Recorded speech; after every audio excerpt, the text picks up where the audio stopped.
Direct. Okay. Oh, now For you. You've got me. I'm caught. All right. Let's just do that again. Tonight's screening is of Pope Joan, a 1997 women's circus production, an evocatively visceral work that explored women and the Catholic religion.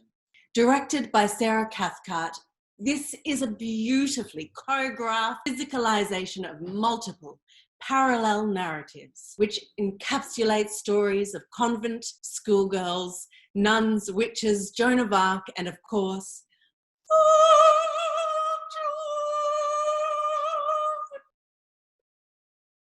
Good evening. hello.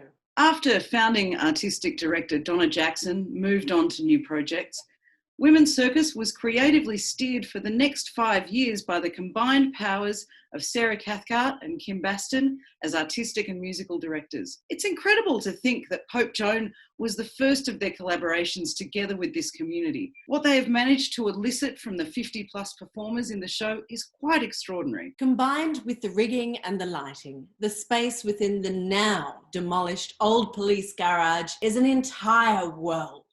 Or worlds. This is an impressive piece, a fabulous feat. It's a perfect work to end this series of At the Circus with. Gayvid, jeez, it's not over yet. Great. Yeah. Excellent. I'm sweating. Melbourne, and Australia for that matter, was not so saturated with circus in 1997 as it is now. NICA wouldn't have even been a thought in anyone's mind.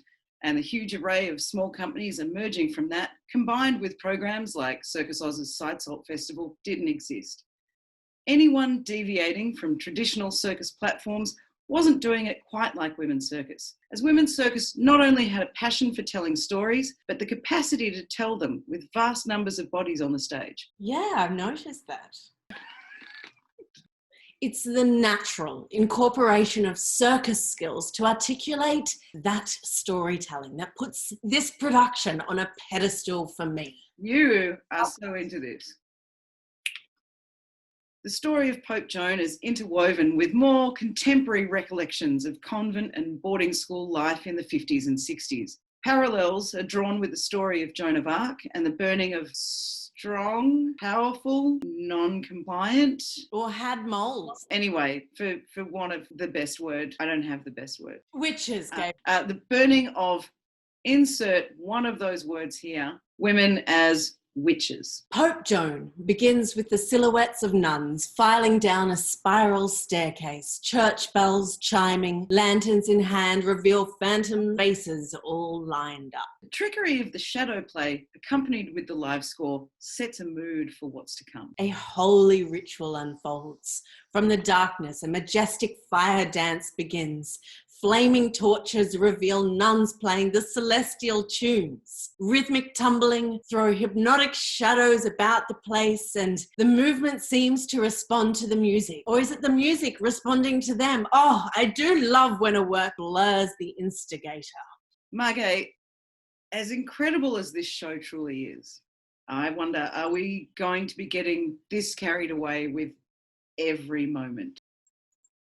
The performers' physicality and presence transport the audience through time and place. Aerialists, for example, are the bells chiming in the day, then transition seamlessly into what is referred to as particular friends, precariously swinging in the steeple, going against protocol. Voiceover and projected text brings us up to speed on historical facts, personal convent accounts. Everything is done by the bell, so to speak.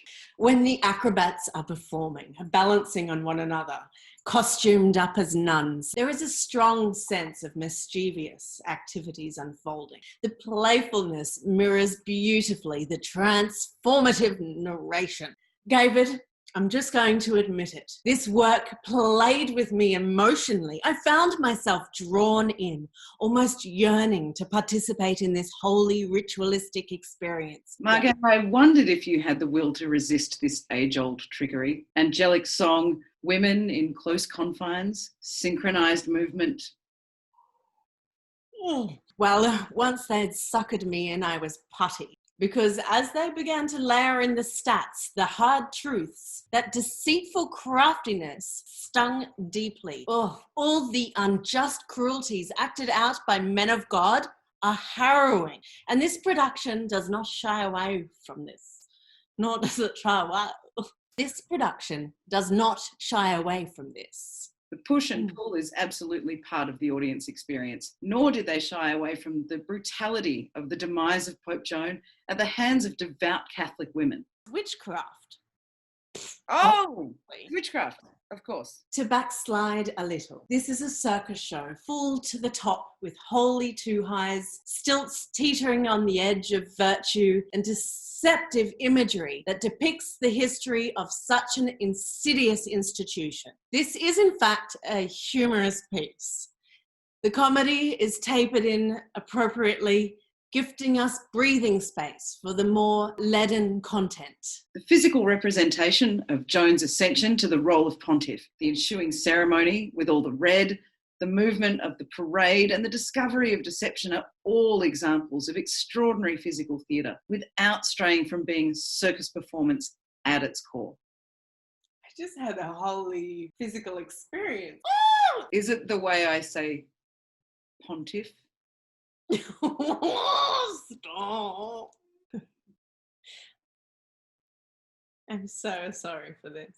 Should we go back to what you were saying? And without giving anything away, it is called Pope Joan after all. And we all know the Pope is always a man, but I really feel like the gender deception part of the story comes out of nowhere. I mean, who is this monk she's with that we're suddenly speaking of? Has she hooked up with someone who was guarding her in prison?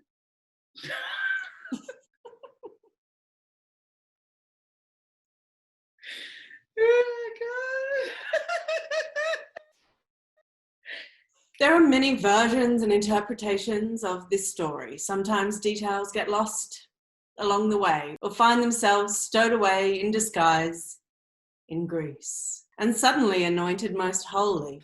You know, Gayvid, my only other tiny gripe with this magnificent show is, as much as I'm titillated by a medley of duo acro, the symbolism of this after such a harrowing moment that is the death of Pope Joan was lost on me. I just don't quite feel myself anymore. Can we just conclude the piece already, Margay? What are you doing on your phone, Gayvid? The piece concludes with a chorus led by deaf artist and women's circus performer Asphyxia and an angelic conductor. We are blessed with the opportunity to see all of the performers' faces in their radiant glory as they anoint us with a final song. Margay, shall we give our final rating?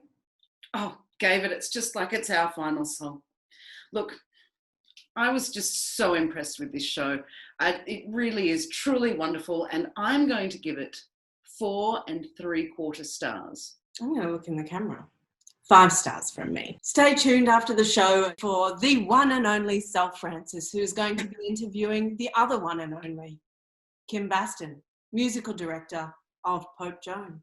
And it's a final good night from the both of us. Or is it? Good night. Geez, Gayvid, is that all you're going to give it? I mean, it might be our last one. Margay, if the ABC were able to kill us off, but I mean, women's circus is pretty powerful. Maybe they can kill us off. Good night. Come on, Gayvid, give it a bit more. Arrivederci. Das vidania. Now you're giving it way too much. Good night. Oh, it was delicious.